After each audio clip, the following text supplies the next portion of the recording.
नमस्ते स्टूडेंट। देखिए, आज हम गुलाम वंश के बारे में पढ़ेंगे और गुलाम वंश में मध्यकालीन भारत के अंतर्गत आता है। एनसीईआरटी बेस्ड नोट्स मैं आपको प्रोवाइड करा रही हूँ।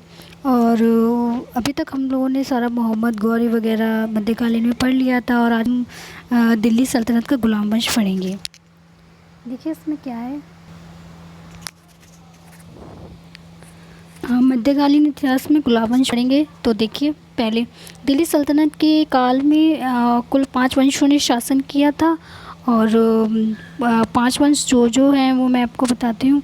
देखिए, 5 वंशों में सबसे पहले गुलाम वंश 1206 से लेके 1290 84 वर्ष तक रहा।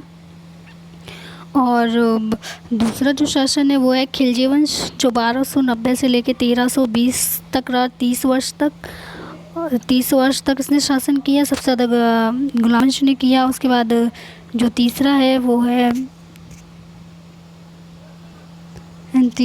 तुगलक वंश, जो कि 94 वर्ष तक रहा, 1320 से लेके 1414 ईस्वी तक।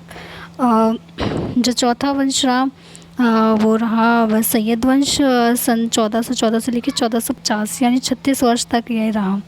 ठीक है। और जो पांचवा रहा वो लोधी वंश रहा, 1450 से लेके 1526 यानी 76 वर्षों तक शासन किया। और लोधी वंश ने 76 वर्ष तक शासन किया। ये सारा का सारा हमारा मध्यकालीन भारत में जो दिल्ली सल्तनत के अंतर्गत आया वो सारे गुलाम वंश, खिलजी वंश, तुगलक वंश, सैयद वंश, लोधी वंश, ये 5 वंशों ने शासन किया। ठीक है।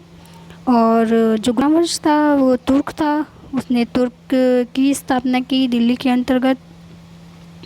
और देखिए आगे पढ़ते हैं इसमें। अब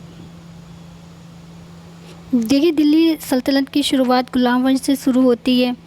तो गुलाम वंश को हम ममलूक वंश, इलवरी, तुर्क और दास वंश, ये सारे गुलाम वंश के नाम हैं। ठीक है। जो गुलाम वंश का शासन रहा 1206 से लेके 1290 वर्ष की 90 ईस्वी के समथिंग रहा। और देखिए, एक चीज़ और बता दूँ, ममलूक वंश भी कहते हैं, इसे इलवरी भी कहते हैं। कुतुबुद्दीन ऐबक के बारे में बताऊंगी। तो कुतुबुद्दीन ऐबक के बारे में देखिए, जिसने गुलाम वंश की स्थापना की, कुतुबुद्दीन ऐबक ने। अगर पूछ लिया जाए गुलाम वंश की स्थापना किसने की, तो कुतुबुद्दीन ऐबक ने गुलाम वंश की स्थापना की। ठीक है।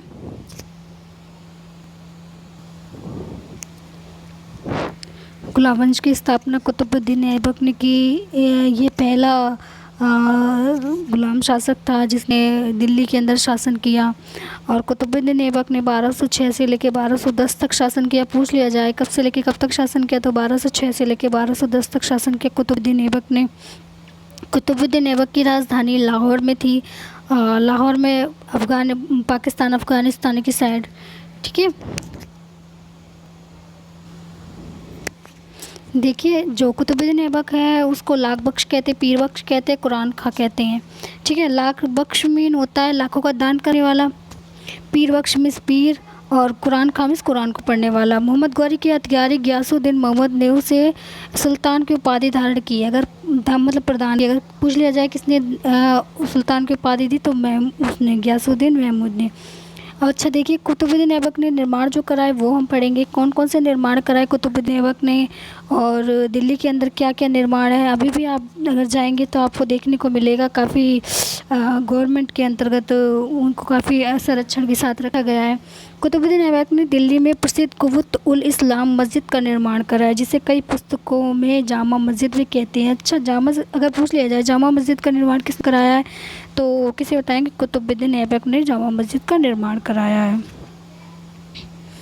देखिए, कुव्वत उल इस्लाम मस्जिद भारत के तुर्कों के द्वारा बनाई गई प्रथम मस्जिद थी, तथा उसने इसे 27 जैन और विष्णु मंदिर को तोड़वाकर बनवाया था। पर पहले क्या करते थे मुसलमान, जो हिंदू आस्था का जो मंदिर है या कुछ भी है उसका ढांचा चेंज करके और उसे अपने बना लेते थे। देखिए, ऐबक ने और क्या किया। ऐबक ने अजमेर में 2.5 दिन का झोपड़ा बनवाया था, जो कि इससे पहले एक संस्कृत मठ हुआ करता। देखिए, ये भी हिंदू की बनी हुई एक इमारत है। और 2.5 दिन का झोपड़ा इसे क्यों कहा गया, मैं आपको बताऊं। देखो, 2.5 दिन का झोपड़ा इसे इसलिए कहा गया है क्योंकि इसका निर्माण जो है वो 2.5 दिन में हुआ था, यानी 60 दिन के अंदर इसका निर्माण हो गया था। ठीक है जी। तो आगे देखते हैं, ऐबक ने दिल्ली में प्रसिद्ध चिश्ती संत शेख कुतुबुद्दीन बख्तियार काकी की याद में कुतुब मीनार का निर्माण करा दिया। अगर ये पूछ रहा है कुतुब मीनार का निर्माण किसकी याद में कराया, तो कुतुबुद्दीन बख्तियार काकी की याद में। उसकी पहली मंजिल के निर्माण के बाद उसकी मृत्यु हो गई थी, जिसे इल्तुतमिश ने पूरा करवाया। जब कुतुब मीनार बन रहा था तो उसकी पहली मंजिल ही बन पाई थी कि उसकी कुतुबुद्दीन ऐबक की मृत्यु हो जाती है।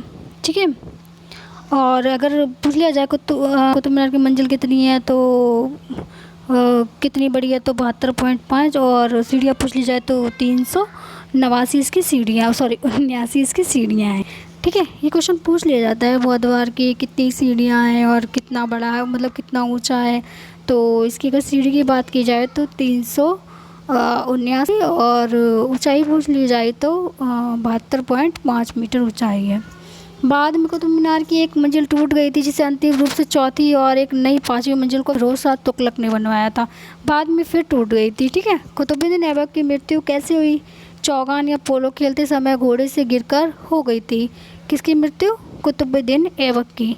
जो चौगान खेलता वो घोड़े के ऊपर उसे बैट से खेला जाता था, बॉल को थोड़ा सा वो कर लुढ़काते हुए। कुतुबुद्दीन ऐबक को लाहौर में ही दफनाया गया, क्योंकि वो उसका गौरी का गुलाम था, तो वही उसकी राजधानी, इसलिए दफना दिया गया वहाँ पे। आता हम कह सकते हैं कि गुलाम वंश की नींव, और इस तरीके से हम कह सकते हैं कि जो गुलाम वंश की नींव रखी थी वो ऐबक ने डाली थी। इसके बाद सन 1210 ईस्वी में गुलाम वंश का अगला शासक इल्तुतमिश बनता है। ठीक है, इसके बाद आगे की वीडियो में हम क्या करेंगे, हम गुलाम वंश के अगले शासक इल्तुतमिश के बारे में पढ़ेंगे। देखिए, एक चीज़ और मैं आपको बता दूं, इल्तुतमिश का बेटा था आराम शाह, उसने भी शासन किया, लेकिन वो योग्य